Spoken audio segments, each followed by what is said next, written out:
Over the years, plastic pollution has become a larger threat to the environment. Globally, it is alleged that there are 5.25 trillion plastic remnants in our waters. Beaches such as Camilo Beach, located in Hawaii, and Kuta Beach, located in Bali, are shortlisted as some of the world's most polluted beaches. In 2008, Rwanda became the world's first plastic-free nation, introducing bans on plastic bags and packaging. The country was strict on this policy, bringing in a new law that meant any civil citizen in possession of the above could face a sentence of up to 6 months in prison. With the topic becoming more and more unavoidable, we had a closer look at what Cornwall was doing to tackle the problem. We spoke to Carol, a founder of One Bag Beach Clean, who told us more about what they do. So my name's Carol Hurst. Moved down to Cornwall 7 years ago, and then I started walking on the beaches with my dogs and realised there were bits of plastic everywhere. So I was a bit horrified because I hadn't noticed it when I used to come down on holiday. So I started picking up plastic with my dog poo bag, which was plastic, and thought this is just all wrong. So I thought actually what I'm going to do is make some nice ethical bags to pick up the plastic in.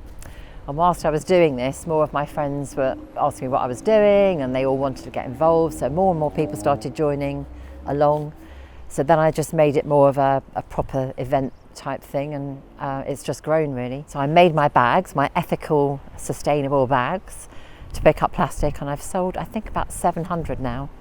All profits going to Clean Ocean Sailing in Greek, but it just means people can pick up a bag of rubbish a day. It's what I was planning, pick up a bag of rubbish when you're out walking, and every little helps. So if it's the season in the summer, we get bikinis, a lot of men's pants, loads of bags of dog poo, and just litter, like general litter that people leave behind, sweet wrappers, that sort of thing. Out of the season, or in the winter, or if we've had storm, then you get the stuff that's washed in. So it's mostly fishing gear, to be fair. Fishing net, bits of fishing net, fishing wire, and microplastics, nurdles, bigger pieces of plastic, but plastics that are broken down. Solutions are being created all around the globe to deal with the problem of plastic pollution. However, it often seems like the amount of microplastics and litter washing into the seas and onto beaches outweigh the people dealing with the issue. So we had 358 volunteers during, I think, 12 or 14 beach cleans. So that was 187 hours that we did all together. And we collected 241.9 kilos, which is a quarter of a tonne. So we recycle what we can. Everything gets weighed, everything does go to Cornwall Council, so they know overall in Cornwall what we're picking up, how much, how many people, how many hours. So they hold all that data as well. Fishy Filaments are a small company based in Penzance, delivering a nation-scale impact on the problem of plastic pollution. They recycle used fishing nets to create items that can be used in everyday life. We spoke to the founder, Ian Falconer, who told us more about his mission to reduce carbon emissions. Fishy Filaments is a technology development company originally, to commercialise some discoveries I made while working in mining and mineral processing, and that I found were directly applicable to the recycling of used plastics. Initially looked at using domestic wastes, but actually found that was quite a difficult thing for a startup to do. So the next nearest and next best thing for me to do was to look at fisheries waste. Down here in Cornwall, there's not very many sources of used plastics.